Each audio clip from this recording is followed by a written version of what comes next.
सौभाग्यशाली गुरुमुखों, श्री गुरु महाराज जी की लौकिक श्री लीलाएं परम पूजनीय महात्मा जी द्वारा। तो आइए हम सब गुरुमुख जन प्रेम पूर्वक बैठकर इन लीलाओं का लाभ प्राप्त करें। तो चलिए शुरू करते हैं। सुंदर सजा है आज दरबार तेरा, सोना सजा है आज दरबार तेरा। उठो गुरुमुख उठो,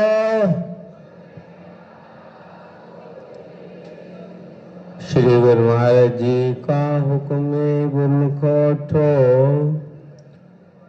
श्री गुरु महाराज जी का हुक्म है गुरुमुख उठो। बोलो जयकारा बोल मेरे श्री गुरु महाराज की जय।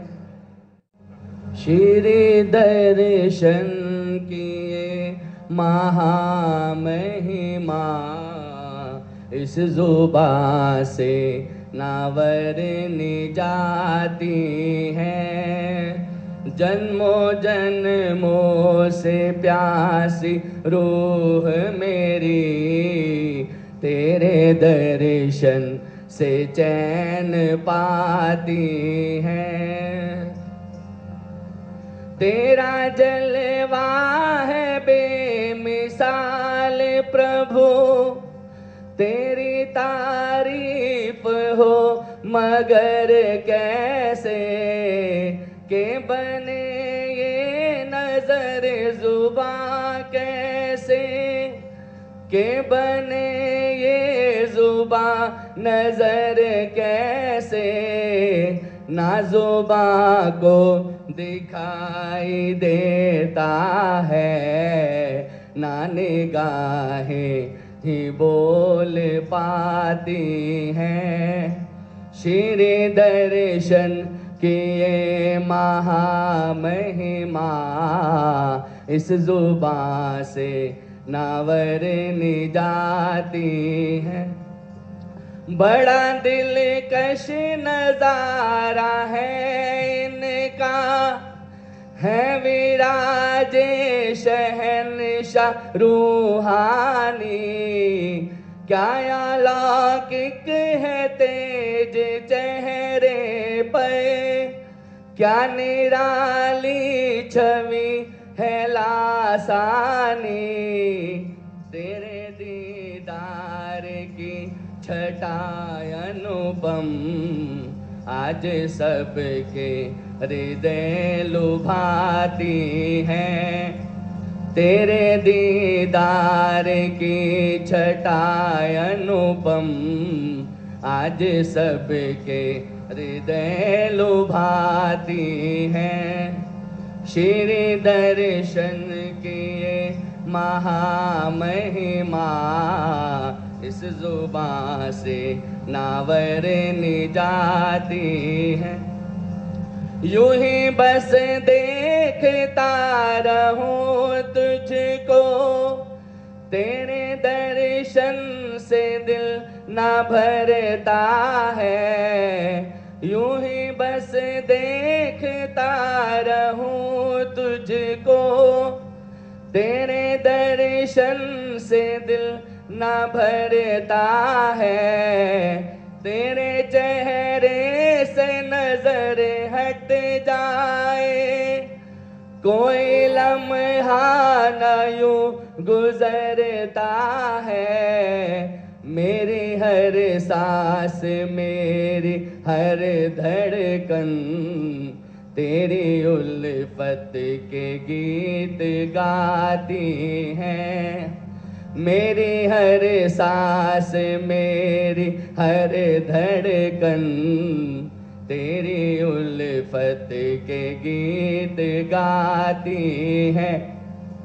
श्री दर्शन किए महामहिमा, इस जुबां से नावरनी जाती है। तेरी नजरे करम हुई मुझ पर, मुझे पावन तेरा दीदार मिला। तेरी नजरे करम पर मुझे पावन तेरा दीदार मिला। कभी जिसको भुला ना पाऊंगा, ऐसा अनमोल तेरा प्यार मिला। कभी जिसको भुला ना पाऊंगा, ऐसा अनमोल तेरा प्यार मिला। तेरे नूरानी मुखड़े की आभा चांद सूरज को भी लजाती है। तेरे नूरानी मुखड़े की आभा चांद सूरज को भी लजाती है। श्री दर्शन किए महामहिमा, इस जुबां से नावरनी जाती है। जन्मों जन्मों से प्यासी रूह मेरी, तेरे दर्शन से चैन पाती है। तेरे दर्शन से चैन पाती है। बोलो जयकारा बोल मेरे श्री गुरु महाराज की जय।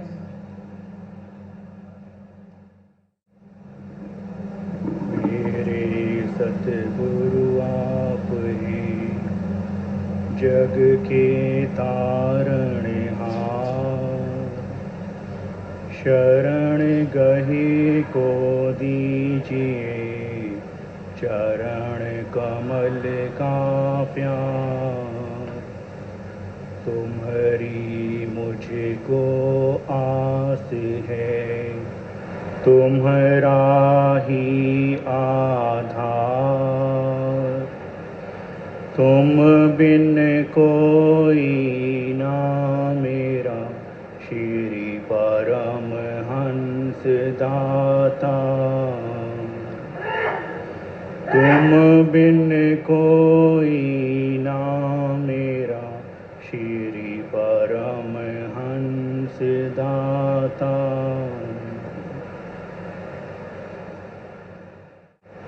विचारवान गुरुमुखो, सम्मुख सुशोभित श्री श्री 108 श्री हुजूर सतगुरुदेव जी महाराज के पावन दर्शन करते हुए प्रेम सहित बोलिए जयकारा। बोल मेरे श्री गुरु महाराज की जय। गुरुमुखो, जब जब भी महापुरुषों के उपकारों का वर्णन होता है, तब तब गुरुमुखों के अंतर्मानस में यह विचार उत्पन्न होता होगा कि महापुरुषों की यह लौकिक लीला, जो परमार्थ का साकार स्वरूप है, यह कितनी सराहनीय है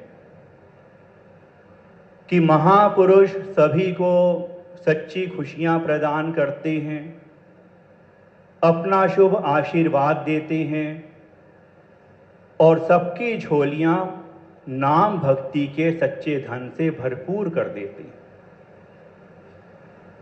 उनका यह पावन जीवन जितना सरल प्रतीत होता है, वास्तव में उतना ही कठिन है।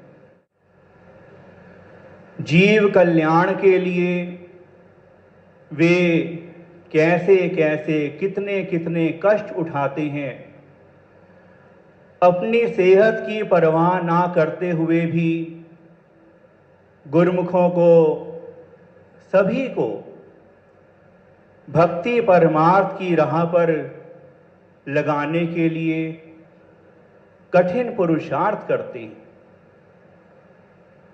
वे निरंतर परमार्थ कार्य में संलग्न रहते हैं।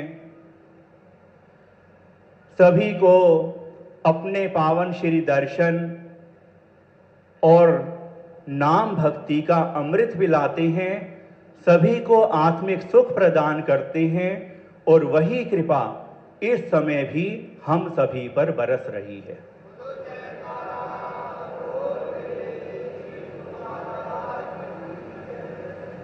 इसीलिए विचारवानों ने कथन किया है, पर उपकार की खातिर जग में महापुरुष अवतार धरे। पर उपकार की खातिर जग में महापुरुष अवतार धरे, नाम की नौका पर बिठलाकर भव सागर से पार करें। अपने तन पर कष्ट उठाकर कष्ट जहां के हरते हैं, अपने भक्तों के दामन में सच्ची खुशियां भरते। यह वास्तविकता है कि भक्ति परमार्थ की राह पर महापुरुष अपनी हर ख्वाहिश की आहुति दे चुके होते हैं, जबकि कवि के भाव को समझने के लिए उसके हृदय में उतरना पड़ता है। लेकिन महापुरुषों का यह पावन पारमार्थिक जीवन चरित्र इतना पवित्र और इतना विचित्र होता है, जो जीव बुद्धि की समझ से परे होता है। उनको समझा नहीं जा सकता, क्योंकि यह भक्ति परमार्थ का मार्ग, कुर्बानी का, त्याग का मार्ग है। और इस मार्ग पर चलने के बाद अपनी सारी ख्वाहिशों की पूर्ण आहुति देने के बाद महापुरुषों का जयकारों से स्वागत होता है। इसीलिए यह लिखा गया है कि छोड़ दी सब ख्वाहिशें कुछ अलग करने के लिए, छोड़ दी सब ख्वाहिशें कुछ अलग करने के लिए, राम ने खोया बहुत कुछ श्री राम बनने के लिए। कहने सुनने में तो पल भर भी नहीं लगता कि महापुरुष कैसे कैसे कितने कितने कष्ट सहन करते हैं, और इसीलिए अंतर्मानस में यह भाव उत्पन्न होता है कि महापुरुषों का चित्त आकाश से भी विशाल विस्तृत होता है, समुद्र से भी गहरा होता है और हिमालय से भी ज्यादा अडिग होता है, दृढ़ होता है। गुरुमुखों, महापुरुषों के गुण, उनके त्याग, उनके उपकारों के सामने जीव अहंकार रहित हो जाते हैं और इसीलिए उनके सम्मान में दंडवत वंदना करते हैं और उनके नाम का जयकारा बोलते हैं। इसीलिए कि महापुरुषों का त्याग बहुत ही विलक्षण होता है। यह सच है कि महापुरुषों की कार्यवाही को समझा नहीं जा सकता, बल्कि उनकी हर कार्यवाही से भक्ति परमार्थ के इस रास्ते पर दृढ़ता पूर्वक आगे चलने की ही प्रेरणा मिलती है। इस समय वह दृश्य याद आ रहा है जब दिनांक 30 जनवरी सन 2019 को हमारे श्री श्री 108 श्री हुजूर सतगुरु देव जी महाराज ने इंदौर के श्री आनंदपुर सत्संग भवन सुख धाम में कृपा फरमाई। सर्दियों के दिन थे एवं रात को और भी ज्यादा सर्दी थी। रात के करीब 9:30 बजे श्री हुजूर सदगुरु देव जी महाराज वहां एक स्थान पर बोरिंग की सेवा करवा रहे थे। तो उन सेवकों को फरमाया कि सेवा रुकनी नहीं चाहिए, सेवा चलती रहे, हम देखने आएंगे। अब सुबह के जब कड़ाके की ठंड थी, सुबह के करीब 3:30 बजे श्री हुजूर सदगुरु देव जी महाराज ने 2 सेवादारों के साथ अपने शयन कक्ष से प्रस्थान किया और पैदल चलकर उस स्थान पर कृपा फरमाई जहां पर वह सेवा चल रही थी। पावन श्री दर्शन करके गुरुमुख जन बाग बहार हो गए, उनमें नया उत्साह भर गया।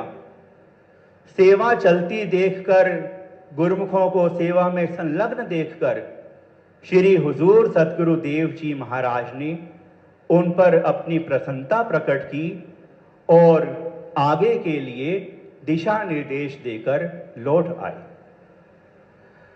महापुरुषों के ऐसे कठिन परिश्रम के लिए ही यह लिखा गया है कि लगे रहते हैं काम में रोजो शब वो, नहीं लेते दम एकदम बेसबब वो, न ठुर माघ की जी चुराती है उनका, न लू जेठ की दम तोड़ाती है उनका। कमाते हैं वो, खाती है दुनिया, थकते हैं वो, चैन पाती है दुनिया। कहने का भाव यह है कि महापुरुष केवल परमार्थ को ही महत्व देते हैं, जबकि खुद मालिक हैं, मुक्त पुरुष हैं, फिर भी गुरुमुखों को प्रेरणा देने के लिए भक्ति की राह पर दृढ़ता पूर्वक आगे बढ़ाने के लिए, उनका कल्याण करने के लिए अपने बनाए हुए नियमों की भी पालना करते हैं। हम सब भाग्यशाली हैं कि कलयुग के इस पहर में भी हमें पूर्ण महापुरुषों की शरण मिली हुई है, सत्संगत मिली हुई है, उनका सानिध्य मिला हुआ है। अब सभी का यही फर्ज है कि उनका दामन मजबूती से पकड़कर उन्हीं के सहारे भक्ति के इस रास्ते पर आगे से आगे बढ़ते रहें कि श्री आरती पूजा, सत्संग, सेवा, सुमिरण और ध्यान श्रद्धा सहित सेवन करे, निश्चय हो कल्याण। आत्म कल्याण के लिए भक्ति की कमाई के ये 5 नियम श्री आरती पूजा, सत्संग, सेवा, पावन श्री दर्शन ध्यान और 2 घंटे भजन अभ्यास की पालना श्रद्धा पूर्वक रोज करते रहे। सभी गुरुमुख जन जहां भी रहते हैं, देश में रहते हैं, विदेश में रहते हैं, विश्व के जिस भी कोने में रहते हैं, सद्गुरु के चरणों से जुड़े हुए हैं, भक्ति के नियमों की पालना कर रहे हैं, तो श्री सद्गुरु देव जी महाराज की कृपा दृष्टि सभी पर बनी हुई है, सभी पर उनका आशीर्वाद बना हुआ है। वे खुद सभी के अंग संग हैं।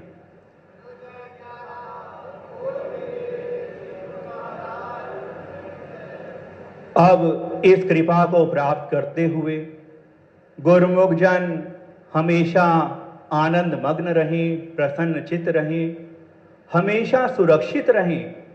हमारे श्री सद्गुरु देव जी महाराज सदा सकुशल रहें, स्वस्थ रहें, सभी को अपने शुभ आशीर्वाद से निहाल करते रहें। पावन श्री चरण कमलों में यही हार्दिक प्रार्थना है। बोलिए जयकारा। सौभाग्यशाली गुरुमुख सज्जन मंडली, इसी प्रकार अपने मन की समस्त वृत्तियों को एकाग्र करते हुए सन्मुख ऊंचे व सुच्चे सिंहासन पे विराजमान श्री परमहंस महान विभूतियों के एवं हाजिर हजूर श्री सतगुरु दाता दीन दयाल जी महाराज जी के दर्शन दीदार करते हुए एक बार ऊंची व मीठी स्वर में खुल करके बोलो जयकारा। श्री गुरु महाराज की। नर तन पाए यतन कर ऐसा, जिससे वो करतार मिले, ऐसी उत्तम जून पदार्थ फिर नहीं बारंबार मिले। गुरुमुखो, ये नर्तन बड़े ही भागों से मिलता है और सभी महापुरुषों ने अपने मुखारबिंद से स्वयं इसकी महिमा गाई है कि ये सर्वश्रेष्ठ है, सर्वोत्तम है और बहुत ही मूल्यवान है। तो जब हमें सर्वश्रेष्ठ इंसानी तन मिल गया है, तब हमको क्या करना है? इसको पा करके उस मालिक की भक्ति करनी है, सेवा करनी है, सुमरन करना है, ताकि हम उस मालिक से मिल जाएं, उस मालिक की प्राप्ति कर लें जिससे हम बिछड़े हुए हैं। ऐसी उत्तम जून पदार्थ फिर नहीं बारंबार मिले। फरमा रहे हैं कि ऐसी उत्तम जोनी जो हमको मिली है नर्तन की, ये बार बार मिलने वाली नहीं है। अब तो मिली है, फिर पता नहीं मिले भी कि ना मिले, ये भी कोई गारंटी नहीं है। तो हमारा ये एक फर्ज बनता है कि इसी जन्म में हम अपना काम बना लें। जिस काम के लिए उस मालिक ने, परमपिता परमात्मा ने हमें भेजा है, वो कार्य को हम पूर्ण कर लें।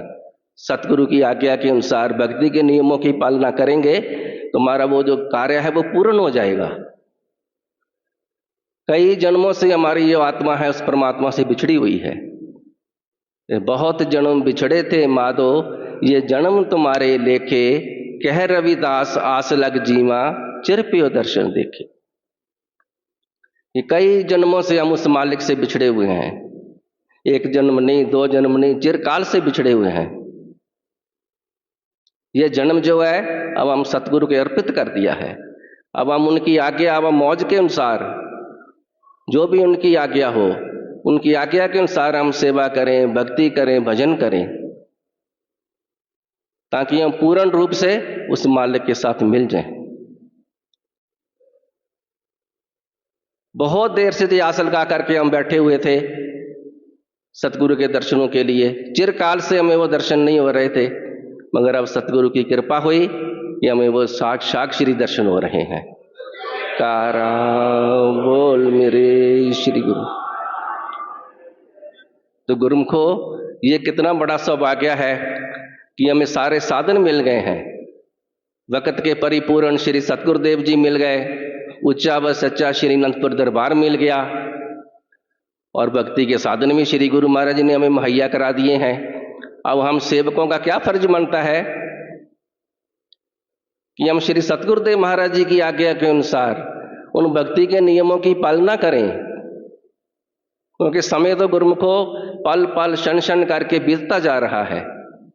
परम संत कबीर साहब महाराज जी भी अपने वचनों में फरमा रहे हैं कि कबीर ये तन जात है, सके तो ठौर लगाए, कह सेवा कर साध की, कह गुरु के गुण गाए। ये समय तो हाथ से निकलता जा रहा है, और ठौर कैसी लगानी है? कौन सी ठौर है? श्री गुरु दरबार की सेवा करनी है, भक्ति करनी है, भजन करनी है। समय रहते ही ये अपना कार्य कर लें।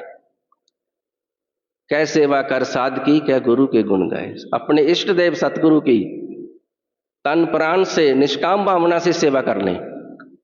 जब हम निष्काम भावना से उनकी सेवा करेंगे तो हमारा जो हृदय अपवित्र हो जाएगा, और पवित्र दिल से ही, पवित्र हृदय से ही मालिक का नाम जपा जाता है। तो जितना जितने भी हम नियमों की पालना करते जाएंगे, हम सेवा और भक्ति और भजन की ओर आगे बढ़ते जाएंगे। बस थोड़ा सा मन का कांटा बदलना है।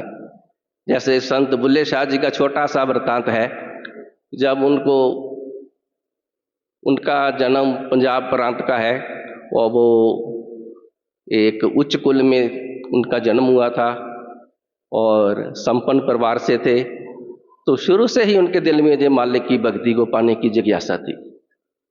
जब वो बड़े हुए उनको ये समझ आई कि सतगुरु के बिना निस्तार नहीं है, तो जब उनको पता लगा कि इस समय वक्त के परिपूर्ण सतगुरु इनायत शाह जी हैं, तो वो उनके चरणों में उपस्थित हुए, उनके आश्रम में गए। जब आश्रम में गए तो पता लगा कि श्री गुरु महाराज जी तो खेतों में हैं, वहाँ सेवा कार्य चल रहा है, तो वो बैठे नहीं वहाँ पे, उसी समय चल दिए, क्योंकि उनके अंदर तीव्र लगन थी अपने इष्ट देव को दर्शन पाने की। जब गए उन्होंने वंदना की, प्रणाम किया, सतगुरु के दर्शन किए।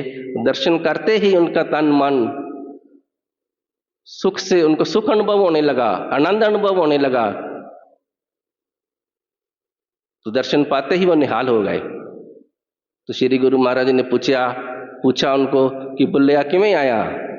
तो उन्होंने फरमाया कि मैं रब नू पाना है। तो गुरु महाराज जी उस समय खेत में प्याज की पौध को उखाड़ करके एक जगह से दूसरी जगह पे लगा रहे थे, तो उन्होंने उसी अंदाज में ही कहा कि बुलिया रब दा की पावना, इधरों पुटना तो उधर लगावना। भाव कि अपने मन को संसार की ओर से हटा करके परमात्मा की ओर लगाना। तो बुल्ले शाह जी उनका इशारा 1 मिनट में ही समझ गए। फिर उन्होंने श्री गुरु महाराज से नामदान लिया, नामदान लेकर के दंडवत प्रणाम की और फिर अपनी कमाई में लग गए, सतगुरु की सेवा कमाई और अपने भजन व्यास में लग गए। तो गुरुमुखो, हमें भी श्री गुरु महाराज जी ने वही नामदान दिया हुआ है और गुरु दरबार की सेवा के भंडार खुले हुए हैं। हम भी जितनी चाहें दिन रात निष्काम भावना से सेवा करके श्री दरबार की और भजन व्यास करके अपना जीवन जो है सफल कर सकते हैं। ये जो 5 नियम श्री गुरु महाराज जी ने बनाए हैं, श्री आरती, पूजा, सेवा, सत्संग, सुमरन और ध्यान, अगर हम ये 5 नियमों की श्रद्धा से पालना करते जाएंगे और 2 घंटे भजन व्यास करेंगे तो निश्चय ही हमारी जीवात्मा का कल्याण हो जाएगा और महापुरुषों की प्रसन्नता मिलेगी। बोलो जयकारा बोल मेरी। आज के शुभ सत्संग की शुभ लीलाओं की आप सभी गुरुमुखों को लाखों लाख बधाई हो। बोल जयकारा बोल मेरे श्री गुरु महाराज की जय।